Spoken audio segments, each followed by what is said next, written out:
morning, everybody. Thank you for coming to the very first talk in the ADS Invited Talk series. Just a heads up for everyone that we are going to have this talk at 10 o'clock today, tomorrow, and on Thursday. We also have an afternoon session at 1:30 where we have another set of fantastic speakers lined up for today. So would appreciate all of you making your time for this session. With that, it is my honor to welcome our very first speaker, Sameena Shah. Sameena is a managing director and AI executive at JP Morgan, where she and the team work across the firm to create AI technologies for business transformation and growth. She's a highly accomplished leader with over 20 years of experience in AI, engineering, and data. Previously, Sameena was the managing director at S&P Global, where she led the firm's strategy and development for augmented intelligence. Prior to that, she was at Thomson Reuters, Yahoo Research, and even ran her own AI consultancy firm. Sameena is passionate about AI and change. She's a frequent speaker at top forums, including TED Talks and keynotes at premier AI conferences. She's also a recipient of several scientific and industry awards, including Microsoft's top PhD thesis in the country, Cloudera Top AI ML Application Award, Google Women in Engineering Award, United States CTO Office nominee. She's a prolific inventor with 30-plus patents and 60-plus peer-reviewed publications. Today, she's going to be talking to us about task-centric AI. Please give a warm welcome to Sameena.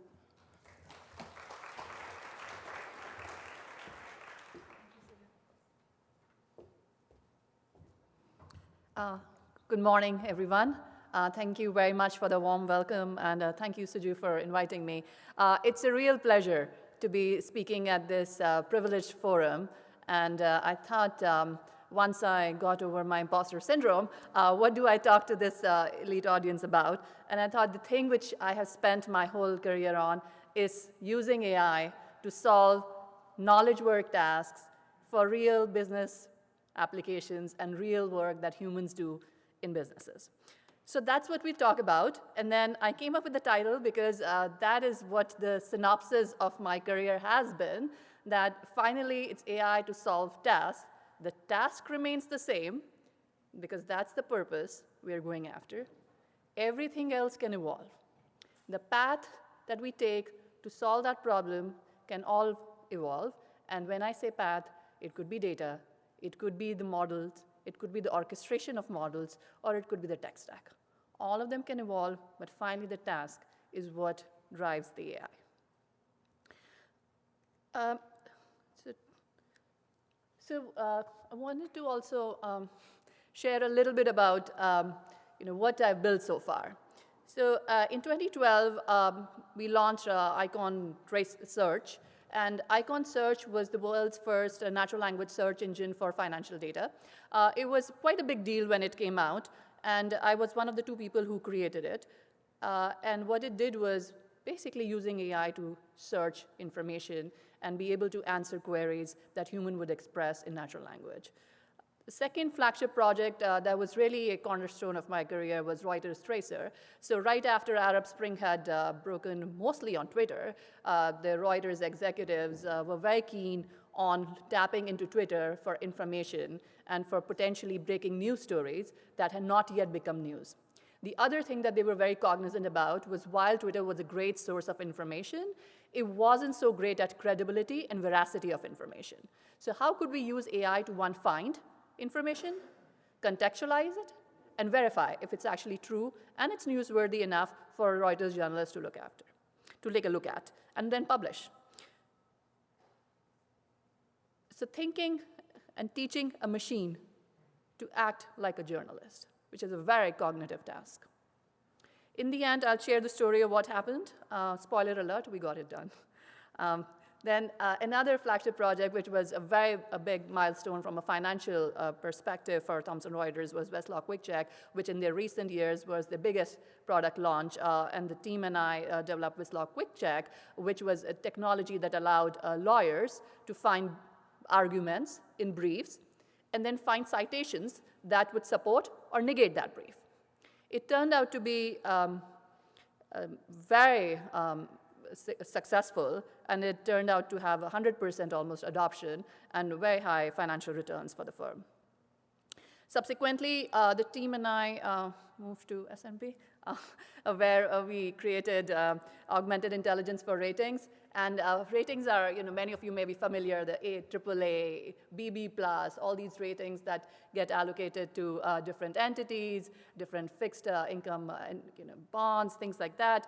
A lot of it was done by humans, and the kind of data that humans look at is quite diverse, ranging from structured, unstructured, to images, to things like that. So we created AI technology that could synthesize all these varied data points, triage the information, run financial analysis, and project where a rating could change or may not change, and alert a human to that. That allowed S&P to move from potentially an annual rating to an always-on surveillance rating, a big step function change for them. So we're very proud of that work, too. And then since 2020, we've been at JP Morgan doing a number of business transformation and growth projects, and these are mostly the flagship projects that I am very proud of. But on top of that, I've also had the vantage point and blessing to be involved in hundreds of other such tasks that humans are doing in various businesses today. So the talk today is going to be a synopsis of what I learned and what I want to share with you on what it takes to build AI to solve tasks for real life in real business applications. So these are the synopses, and I'll go into details of each of these components. The first thing, which may be counterintuitive or may not be, we'll see, is that a task is rarely a single AI component, and it is often an orchestration of many, many AI algorithms that have to work together to come together and solve that problem. Another very interesting notion, which we'll talk about, is that, let's say the data is the same, but I give you a slightly variant, different problem or different task that you have to solve. Only, let's say, one word changes in that. It could become a completely different AI model. So how do we relate task to the AI models that you need to solve and fixate on the nuances of the problem statement? Another dimension we'll talk about is, what if you have no data? This is the case often in many applications. We'll say, yeah, business people might come to us and say, hey, can you solve this problem? We'll be like, yes, we can solve. How much data do you have? 2 sample points. 5. 0. So, we'll get creative. We'll still solve that problem. So we'll talk about a couple of use cases on how we would solve such types of problems. And then another interesting aspect is, as we start automating more and more tasks that humans do, we keep going up on the spectrum of cognitive. And sometimes when we get these 2 samples, 5 samples, or even 50 samples, it is very hard to link back what the human did to the actual data that they claim to be using. And for lay people like us who don't understand the domain, it is very non-intuitive of how you got to a particular insight based on the data, leave alone how would a machine do it. So we came up with a couple of creative ways to understand how that human decision-making was arrived at based on complex documents or complex data points that a human supposedly looked at. And then we'll summarize with some of our key findings. All right, let's jump into the first concept, which is that cognitive tasks are often an orchestration of AI algorithms. And I purposely use the word orchestration and not some or other such words, because orchestration would also imply sequencing. Orchestration would also imply parallelization, dependencies, and all of those things are important. Which component do you first? Which component do you give the filtered output to? Things like that are quite, in the end, quite imperative for the actual success metrics. So we'll begin with the example of Reuters Tracer, which was, okay, let's see if this one works better.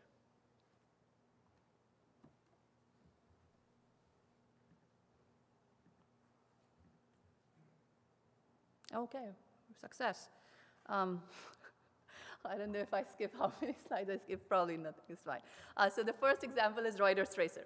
So like I mentioned, it's 2012, 2013, and Reuters executives come to us and they say, hey, can you build AI that could go on Twitter, look at all the tweets, and alert our journalists that, hey, these are stories or tweets that could potentially become breaking news from a Reuters journalist perspective, but have not yet become news. So think about how you would be your first approach. Maybe you think, let me try to find examples of breaking news. And then let me try to see, maybe a one-class classifier, maybe single shot, maybe, you create some hashing function to find out that, okay, these are the breaking news stories, and if I see such types of words again, I'm going to alert a journalist to those words. It turns out that that approach, while a seemingly good approach, would break down pretty quickly because then you learn that in the news business, costs are very asymmetric. So while it is okay, relatively okay, to show something which is not really a breaking news as breaking news, it is very, very detrimental if you miss a breaking news. So then your recall becomes really, you need to have recall which is very, very, almost 100%, and the precision as high as possible. Then you go back to the drawing board, and then you think about, okay, if I start looking at all the news stories in the extreme sense, there is just so much, nonsense, so much junk, so much spam, advertisements, all of these things that are, I think at some point we did an analysis and we found that 99.996% was what was deemed as spam. So I think this is, it's not actually me who's driving, I think it's AI. It wants me to move forward. Let's see.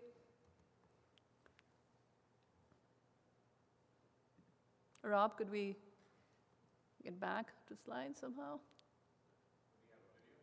No, it's just the control.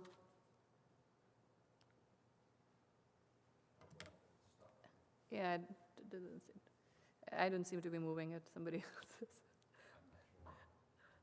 Okay. This is It's me driving it?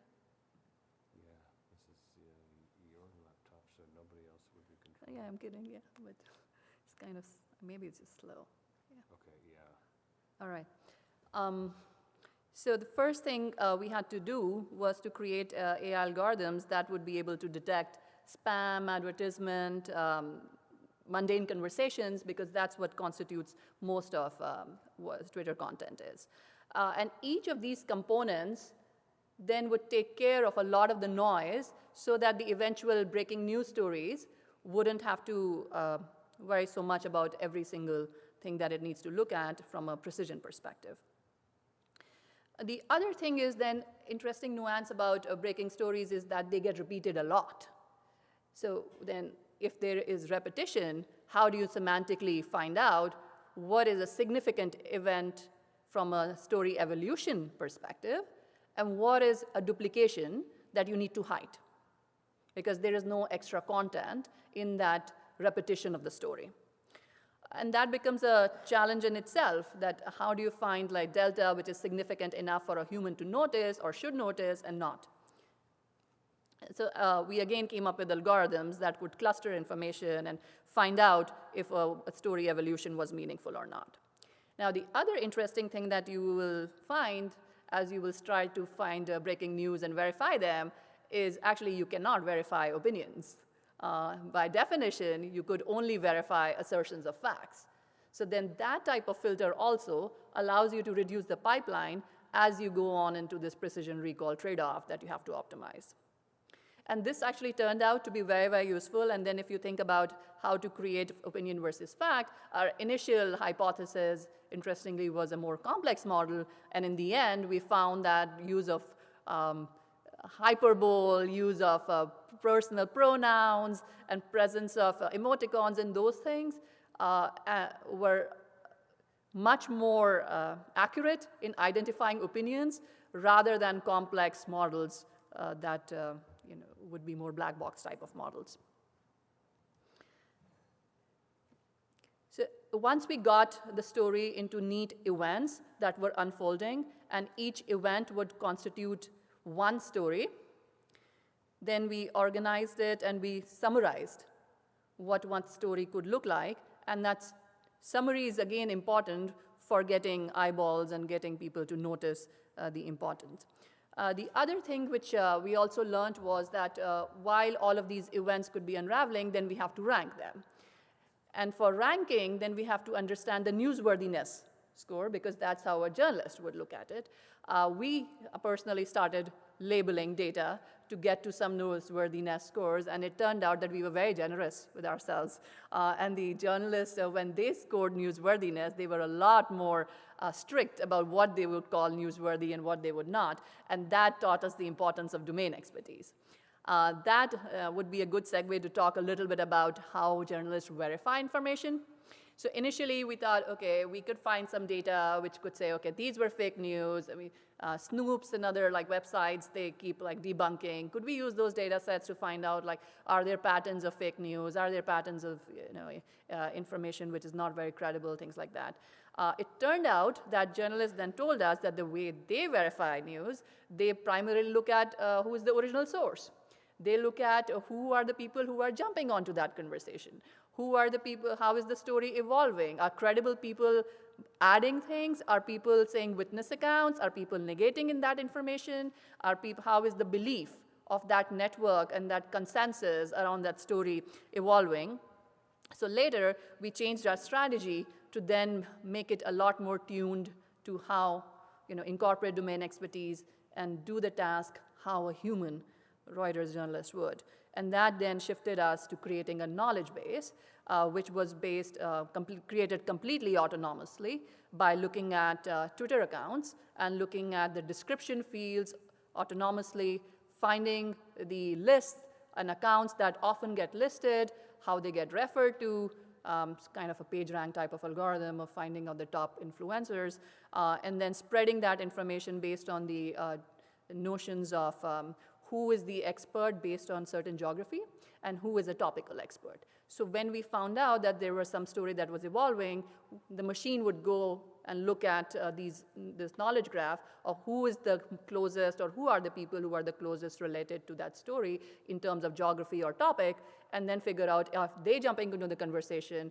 For example, is the mayor's office for a certain region, did they just say that, yes, the fire did broke out, or yes, there was an attack, or did they negate it, or they are not saying anything? And all of those types of factors, just like a human journalist would investigate, the machine started investigating and assigning a credibility score. All of that was done by the machine in 40 milliseconds. So in 40 milliseconds of detection, the machine could verify and find out and publish if it was true or not with the veracity score. And that then comes up to the importance of having an appropriate tech stack. So the thing about breaking news is that if you break breaking news 1 day, 1 hour, 2 hours later than everybody else, you're basically meaningless. So breaking news, by definition, has to be very timely, and it's a game of speed, and it's a game of accuracy. And that's where the importance of having appropriate tech for your AI algorithms to be able to do these things in real time versus post-hoc becomes important. And I think that that's also, from a real-life adoption perspective, is an important notion that if you were to show this as a back test, that, yeah, I'm able to verify and I'm able to do all these things, it is still meaningless, because that needs to be a forward test of, is your AI able to do that in real time, in a forward test on unseen samples.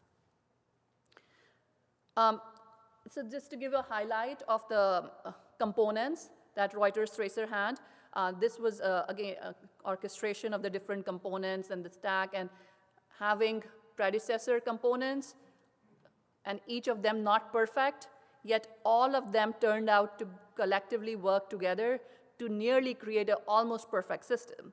And when I say perfect, I really mean perfect, because to give you a highlight of the numbers that we got with Reuters Tracer was, so while this slide is moving, I'll talk a little quickly about fun story behind this A and B also. Okay, it's not moving. So I'll talk about, yeah, these are a sampler of these news stories that were broken by Reuters Tracer first in the world. And then the other slide, yes, this slide talks about benchmarking Reuters Tracer. So nobody actually believed that a machine could autonomously, detect and breaking news at speed and scale. So in all of 2015, we ran a forward test where the machine was publishing directly, and we found that of the 57 events that broke that year, 54 were broken by Reuters Tracer alone, which is very significant if you look at all the news organizations, local and global bodies that are into breaking news, and Reuters alone by itself, completely autonomous AI, could do the same, could beat all of them by far. And then for every story, we were seeing timelines of 8 to 60 minutes ahead that Reuters was giving our Reuters journalists advantage of that timeline. The other thing which I want to talk about from component perspective and creating a stack is that while we first were thinking of Tracer to alert journalists, we found that while journalists were coming and using Tracer's leads, but the end, the credit was actually not going to Reuters Tracer. It was like we were used this, but we also used all these things, and then there was a speed disadvantage because a human was involved. So later we thought, like, we are seeing accuracy in our data-driven outcome metrics. Why not we create an impact metric also and publish directly to the terminal, which, because it was a stack, we only had to add one more component, and then it became a completely different application. Instead of a UI to show journalists, it was publishing directly on a trading terminal to be read by other machines, to be read by other humans outside of Reuters. So, which was a very significant win. Now, I want to talk about, shifting gears a little bit, that what if you have the same data, but you have a slightly nuanced difference of your problem statement, which could lead to completely different AI solution. So as many of you might be aware, last year in around January, there was this meme kind of retail investor culture in which a lot of people were ganging up on Reddit and Twitter, and they were trying to create like short squeeze on certain meme stocks. The JP Morgan traders noticed that and asked us to create a system that would alert them that these stocks could be targets of retail short squeeze so that they could put their risk mitigation in place. Now, the thing to note is risk mitigation cannot be put in place at ultra high speeds. So you have to do something which need to permeate, so you need some time. So the earlier you could detect that this stock could be a target, the earlier you could start putting your risk mitigation things in practice.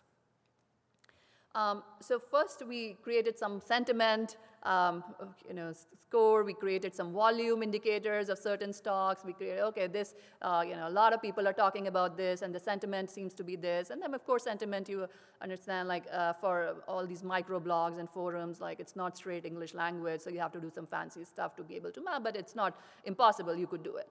And then we created them score, but then they said, actually, it's not expeditious enough. We need more time. So we thought about, okay, how do we give them more time?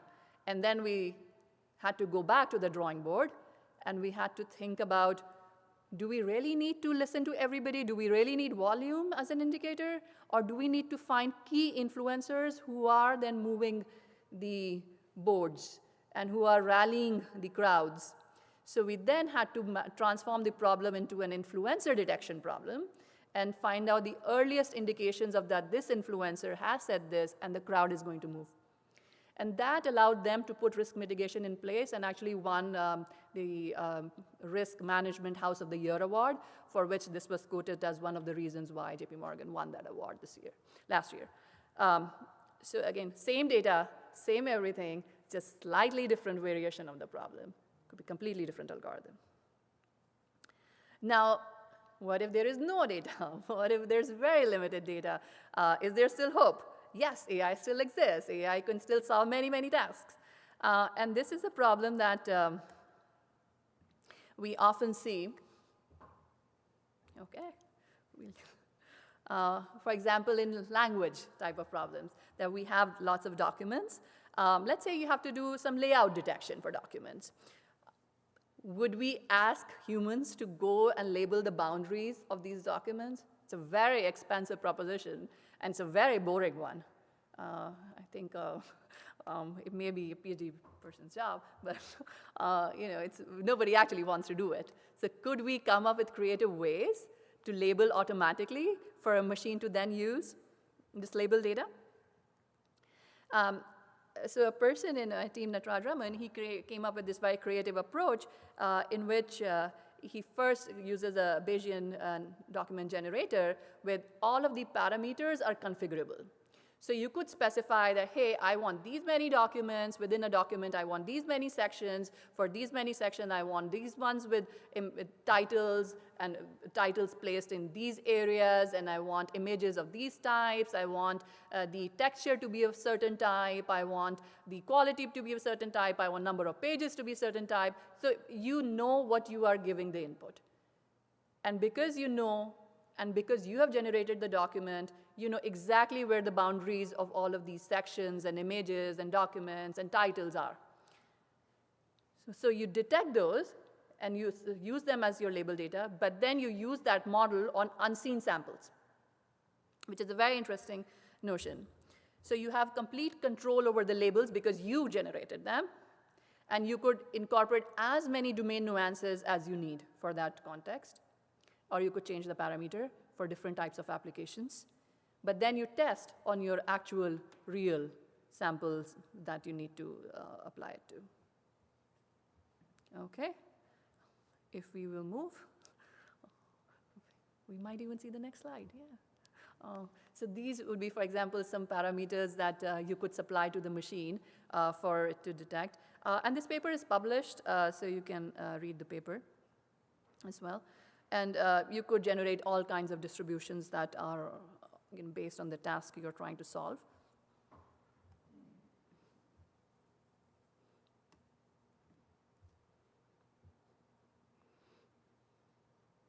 All right.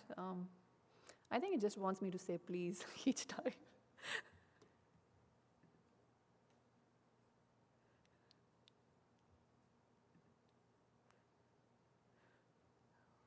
Hold your breath, everyone. Will it move?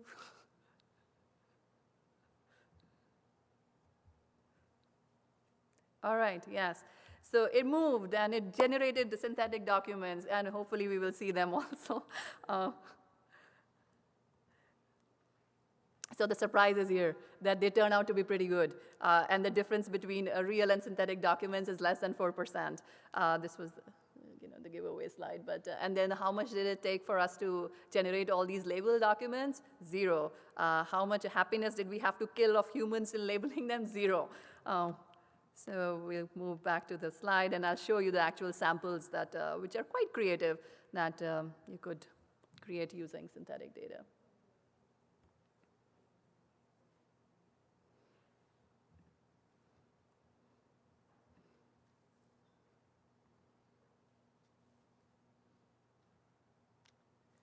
Okay, this is a detection result.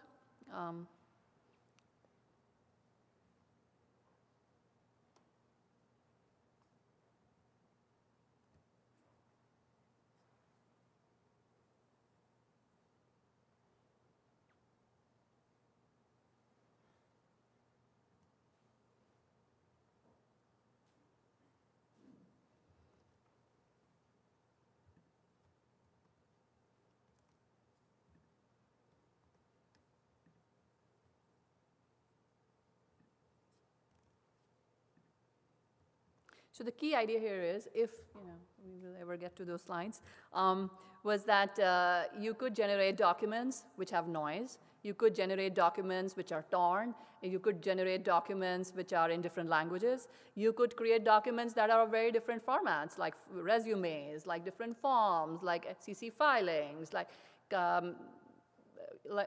research reports. And all of those you could then use for your sample data set, and then detect which was the sample we saw. Okay, I think this is kind of hung at this point.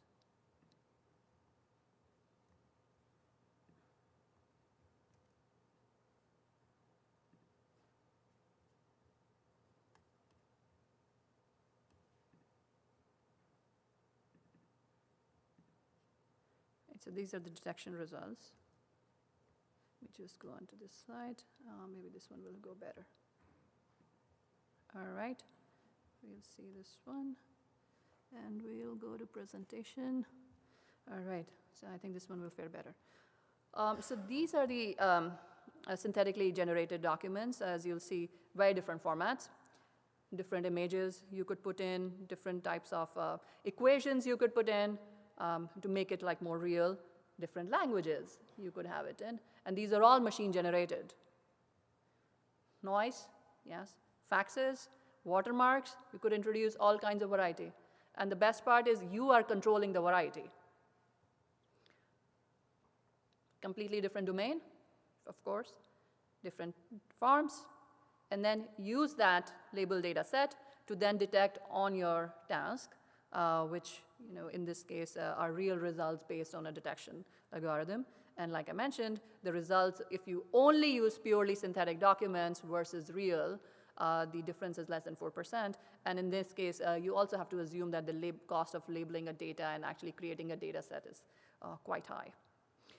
So that was the summary. The paper is published in Pattern Recognition earlier this year, and there are more details there. Same kind of concept. Could we apply it on vision type of task? So another interesting business that JP Morgan has is the International Bank, which is coming up, which is completely digital. So a person would give a document, and you could record a video of yourself, and then the machine then identifies your video and matches it with the document, like your passport, driving license, that are you the same person who's applying for this bank account? So then it's a matching algorithm you have to create, but then the challenge is that one, like there is image quality, but then you also have to identify based on a very small picture, and then there could be, people are they're also fraudsters, so they will purposely try to fraud and identity and do other malicious things. So they could be doing all kinds of like spoofing things to fool your systems, or they could, people who are applying also, they could have like variations, they could have different lighting, they could have different skin intonations, they could have different poses, styles, glasses, all of these different variations that exist as part of natural life, but you still have to be able to operate under those uncertainties. So again, so controlling what we train on, then we could also create a lot of variations ourselves. So given a sample, we could then introduce variations. So the sample could be a part of like a different 3D scenes. It could be part of different types of views of the same scene. It could be different lighting of the same scene. It could be different textures. It could be different objects that are placed in the boundary, different types of cutoffs, different types of noise you could add, different types of like scenes under which the person is operating. Then so all of these things, if you create as part of your synthetic, and again, like you know what you are creating, so your labels are automatically obtained as part of the creation process, that gives you a much better judgment on what your AI will operate on and how it will test on. And if you find that it's actually not testing on certain categories, you could generate more samples, or you could introduce more variety for that type. So we find that to be quite useful. Now, moving on to other types of tasks, which I mentioned earlier, tasks that are highly cognitive, and often you get the output that a human has done, and you cannot figure out like how a human arrived to it. So how do you then create those linkages for a machine to be able to better understand and perform the task that a human is performing? So in this case, this was work done by Armina Nurbaksh here. She called it Cement. And this was a part of one of the projects we had done in which analysts then come up with these commentaries. And these commentaries are often insights that they have found after they gleaned lots of different types of financial data. So where their commentary could be highly sophisticated, but for a layman, or it could look simple, but for a layman, we don't know like why this was an insight and something else was not an insight. So what Armina did was, and again, like the other thing, a key factor here is that it's about numbers. And then machine has to understand the significance of numbers. And again, you cannot be making errors on numbers in the financial industry because the cost of the error would be very, very high. So what Armina did was, one, you have these Excel sheets of lots of different data that the human analyst looked at. So then first thing that she generates a lot of synthetic and derived rows of all potential types of insights that could be created. So for example, if somebody has said something around rate of change, so you know that often rate of change or other growth, EPS, those types of things could be derived data. So you synthetically generate all those types of rows.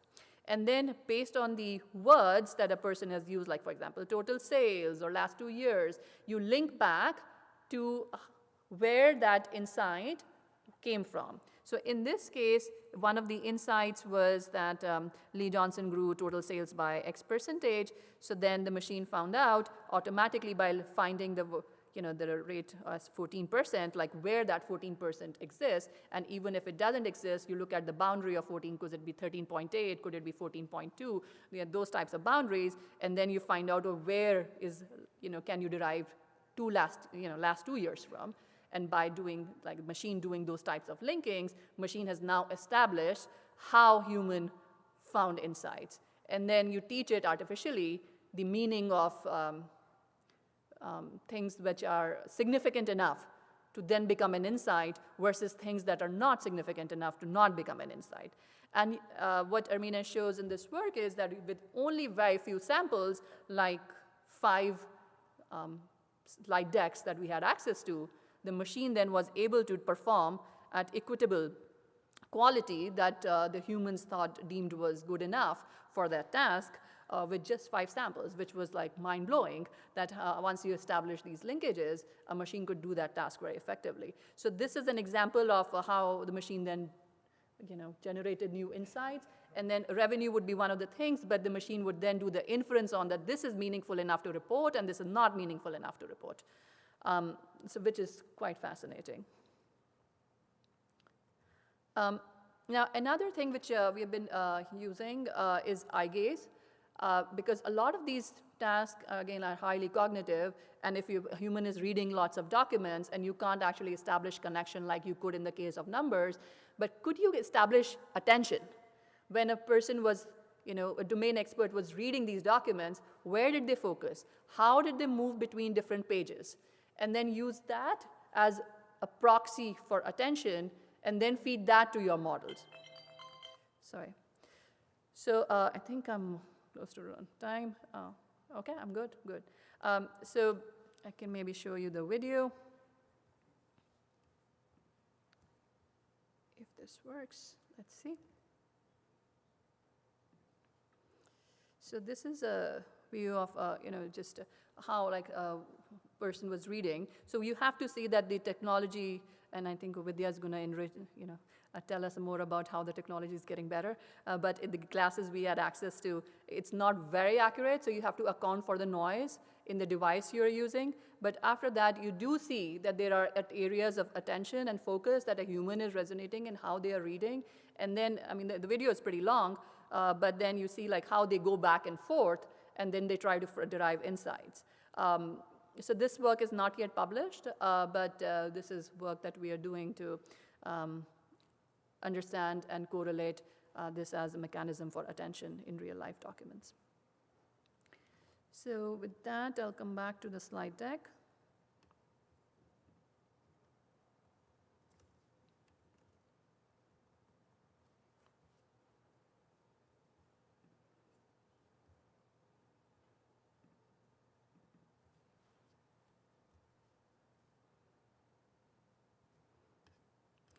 Which is my last slide, which is about the conclusions, basically. That we went through a lot of use cases, practical applications, and the key theme that I want to leave you with is that in the real world, finally it's about the task you are solving. Everything else can change. The task is the constant, but I also don't want to leave the impression that a way that a human is doing it today is necessarily the right path.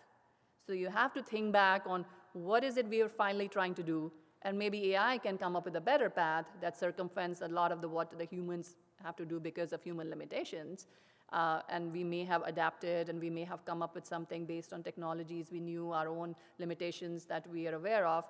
but take a step back, think about what is the final task, and then orchestrate that path using AI algorithms and using other things like data. But again, if data isn't there, we could be creative, we could generate synthetic data, or we could use other creative ways like eye gaze or other types of creative technologies to link back and establish connection to tasks that are highly cognitive. Finally, these are systems that will be used in practice. So trust is a key component. How do you establish trust? A lot of people seem to think explainability and interpretability is the key. Yes, they are. But I also think, and based on real life, that we don't really understand how dishwashers work. We don't really understand how airplanes work. I mean, I don't, but I still use them. So I think a lot of it is about expectation of output. And if the machine is doing what is expected behavior, we kind of don't care. So if something breaks, or something, for 0.2, we are saying 7, and then for 0.21, we are saying like 5,000, that is a deviation from expectation, and then a person will be like, I cannot trust the system. So I would also encourage us to think more about expectation of outcomes and robustness of outcomes across different variety of ranges as a key measure of building trust. And with that, I'll conclude and maybe open up for a couple of questions. Yeah, thank you.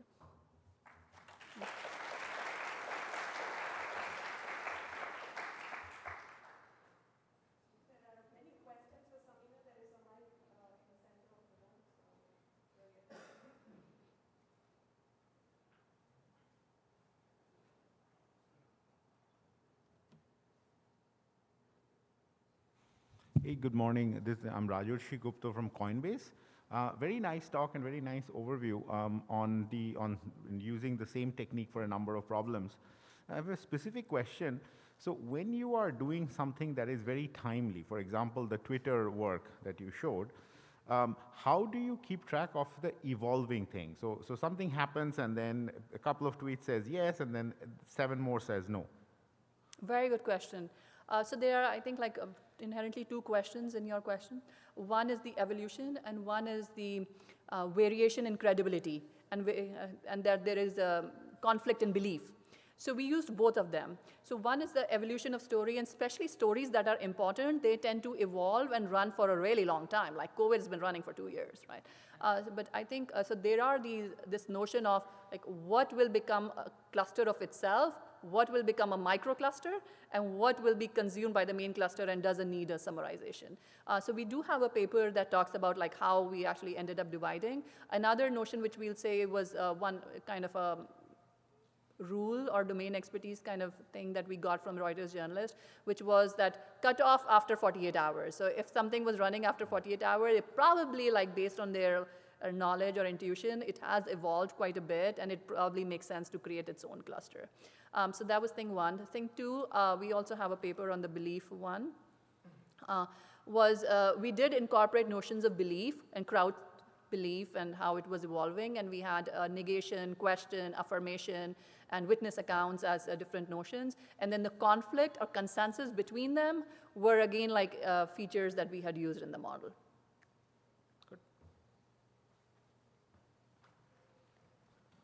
Thank you for a very interesting talk. And you mentioned, I think, very important issue.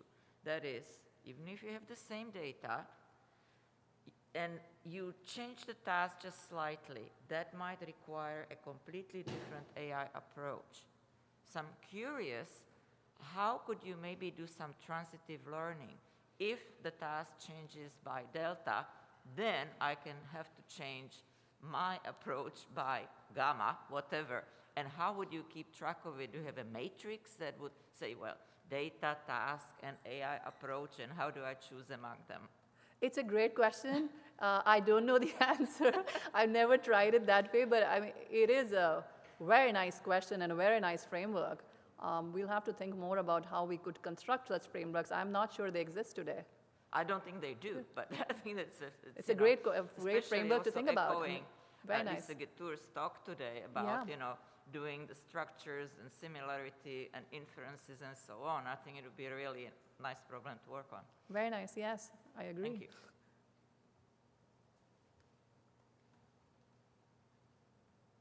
Any other questions? So Sameena, I have one. So you're talking about the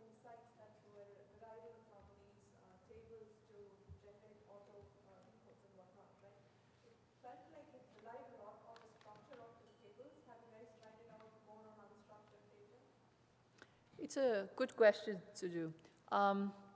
Cement we mostly use for structured data. Armina, correct me if I'm wrong. We have many other types of technologies we have created, especially around question answering.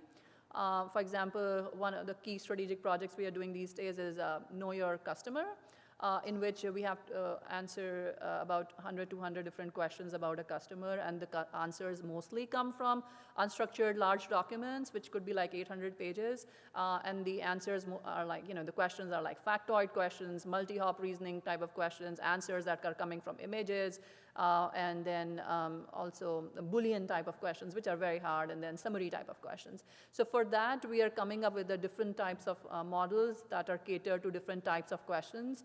But Cement was mostly on structured data. You're right. Yeah. No other questions. Let's thank the speaker. Thank you.